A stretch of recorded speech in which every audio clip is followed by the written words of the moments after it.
I must dirty this December. My own won't be different. Tiwa only wanted to dirty this December, and she chased it with desperation and hope. But in trying to enjoy her life to the fullest, she walked into a trap she never saw coming.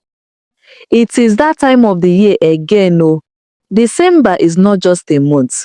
December is a competition. It is the season where happiness is measured by how luxurious your hair is, how expensive your clothes are, how far you traveled, and how many fine pictures you posted, when in reality, your pocket is crying blood. And that was exactly where Tiwa found herself. 22 years old, a sales girl, standing on her feet from morning till evening, smiling for customers that would insult her for no reason, and still go home with just transport fare and hope. Last December had humbled her very well. Very, very well. While her mates were posting Ibiza memories, soft life chose me. Tiwa had braided ordinary all back. No attachments, no bone straights, no frontal, nothing that could swing in slow motion. She didn't buy new clothes, not even one. She didn't travel, not even to her village, not to the beach, not even Oshodi. On Christmas Day, she sat on a plastic chair in front of their compound, chewing rice and chicken neck, scrolling through Instagram with one hand and wiping tears with the other. That night, she made a promise, no, a vow. She said it loudly, like someone swearing an oath before the gods. Next year, I must date it this December. My own won't be different. Lie. Fast forward to this year. The pressure was already pressuring. December had not fully entered, but pressure was already doing press conference. Everywhere Tiwa turned, Detty December loading. Outfits secured. Vacation mode activated. Cheers to the soft life. At the shop, December has started announcing itself early. Favor, her colleague, was already glowing. Every morning, Favor would come in with new gist. Babe, my boyfriend says we are going to Charlie Poppy's concert this Christmas. So Tiwa would nod and smile, but inside, something would pinch her chest. Another day, Favor was scrolling through her phone laughing. See this dress I ordered? It just landed. You know, I'm doing my shopping little, so I won't rush. Shopping, concert, boyfriend. Everything was sounding like background music, meant to remind Tiwa of what she didn't have. One afternoon, as they were arranging the goods, Favor turned to her casually and asked, Tiwa, what are you doing for December? That question, that innocent but dangerous question. Tiwa shrugged. I never really plan anything. Favor laughed. You can't waste December. Oh. This year must be loud. It's only once in a year. Meanwhile, Tiwa was calculating if her salary could buy bone streets and still leave transport money. The answer was insulting. Her sales girl job could not afford the Detty December she wanted. Not the kind she had in her head. Because in her head, Detty December meant at least 130 inches bone straight hair. Clothes that would make people zoom your picture. Then one proper outing where you dress well. Your perfume enters the room before you. Music loud but sweet. And you are confidently holding an expensive drink in your hand. The type you snap picture with and caption, soft life activated. That was all she wanted. Just one night where she wouldn't be counting money in her head. One night where she wouldn't feel like a spectator watching other people enjoy life. One night where she would sit, laugh, and feel like she belonged to December too. Was that too much to ask?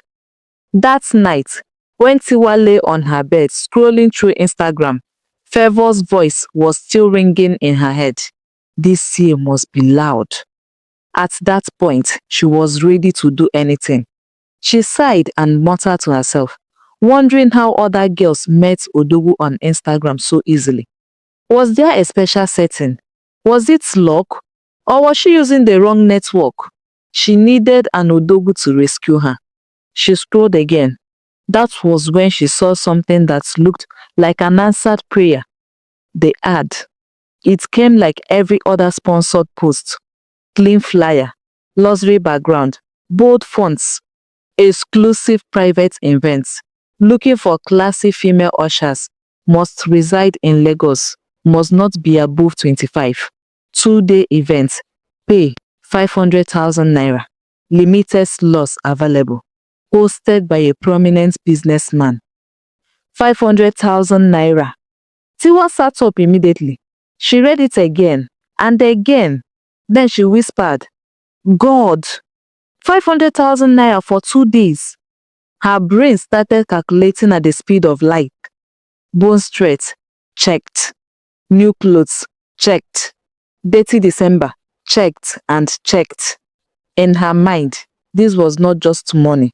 This was God compensating her for last year. Destiny finally locating her. And maybe, just maybe, she would meet important personalities, rich people, connections, soft life door opening small. She didn't waste time. She sent a DM immediately. Good evening, Sama. I'm interested. The reply came almost instantly. Too instantly. But who was she to question miracle? They asked for her age, height, and pictures. She sent everything. 10 minutes later, you've been shortlisted. Please send your contacts. Tiwa screamed in excitement. She dropped her phone, knelt on the cold floor, lifted her hands, and began to thank God, like someone whose prayer had finally been answered. God, God, I thank you. I knew you wouldn't forget me. She rolled on the floor. She laughed. She didn't ask questions. She didn't tell anybody. That same night, Tiwa started posting soft quotes, subtle hints. God is doing something this December. Next slide. When preparation meets opportunity.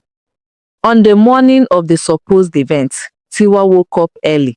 She dressed like someone going to meet with the president. She sprayed perfume with faith. She told nobody where she was going. Not her colleagues, not her closest friend. She only told her madam at work, Ma, please, I have a family emergency.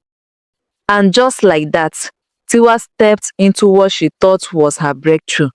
The address led her to a lounge, a proper lounge, calm music, security at the door. Her heart relaxed. Inside, she saw 5 other young ladies, all well-dressed, all smiling nervously, the smile of people pretending to be confident. They greeted each other. Introduction started. One said she was a student, another said she was job hunting, and so on. They laughed, they joked. Somebody even said, this December is really going well. Then a young man walked in, normal looking, calm, no loudness. He greeted them politely and said, please be patient. The person coordinating the ushering will soon come. Everything looked normal. Hours passed. They grew tired, then hungry, then restless. Just when murmurs started spreading among them, food and drinks were served. They were gently begged to exercise a little more patience. Soon stretched. After a while, the head ushering coordinator finally arrived. He smiled, apologized. He explained that they had been busy putting things together for the event. We'll move to the main event location now. They entered his car, a big, comfortable car. The man was jovial, cracking jokes, making them laugh. The road was long, very long. Before anyone could question anything, sleep took over. When Tiwa opened her eyes again, her hands were tied, her legs were tied, her mouth was gagged. The room was dark, cold, and silent, except for muffled crying. Detty December had officially turned into something else. So, the first thing Tiwa noticed when she fully came back to herself was the cold. Not December Harmattan cold. This one was different. This one entered bone. Her wrists were burning from the rope cutting into her skin. Her ankles felt numb.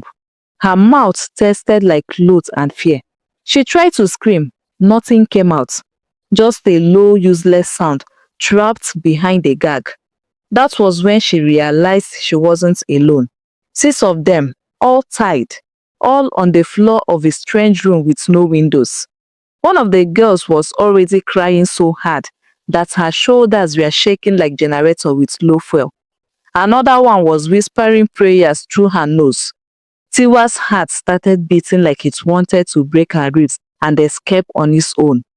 God, God, please, this is not how Detty December is supposed to start. She struggled, hoping the rope was fake, but it wasn't. Reality landed on her chest with full weight. This was not an ushering job. This was not 500,000 naira. This was trouble. The silence was louder. Minutes passed, or hours. Time had no respect in that room. No clock, no phone, no lights. Just breathing, crying, fear.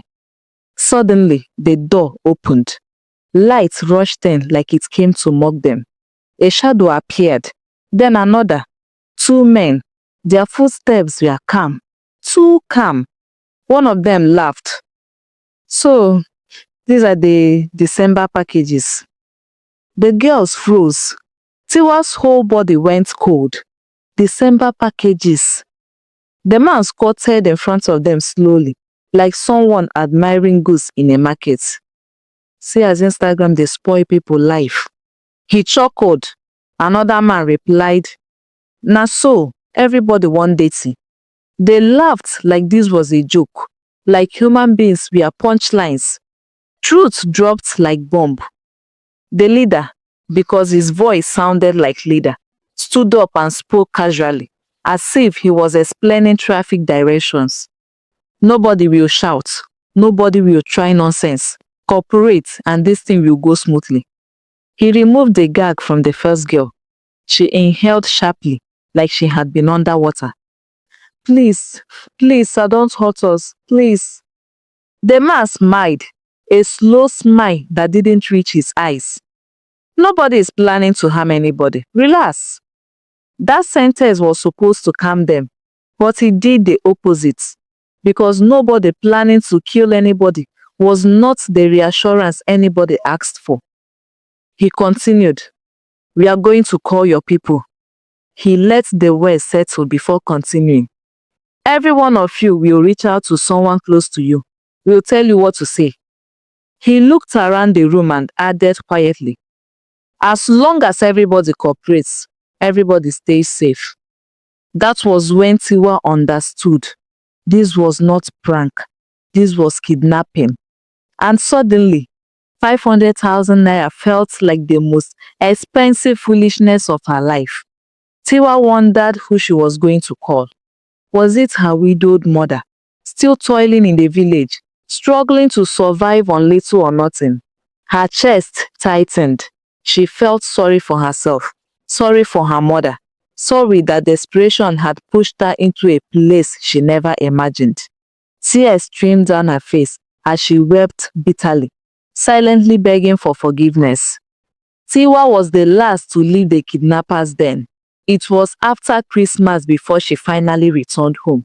By then, the celebration had ended.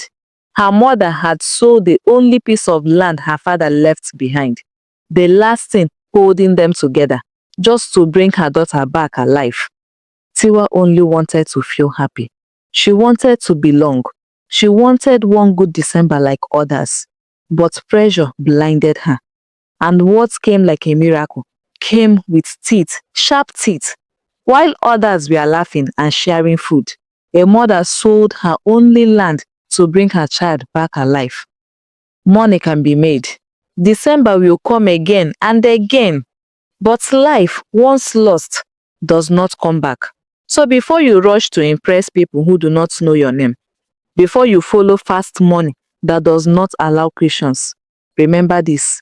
When something is too good to be true, be careful. In fact, run. No enjoyment is worth your life. So tell me, how are you planning to date this December? I really want to know. And if you enjoyed this video, please give it a thumbs up. Share it with your family and friends. And don't forget to subscribe to be part of this amazing family. See you in my next video. Bye.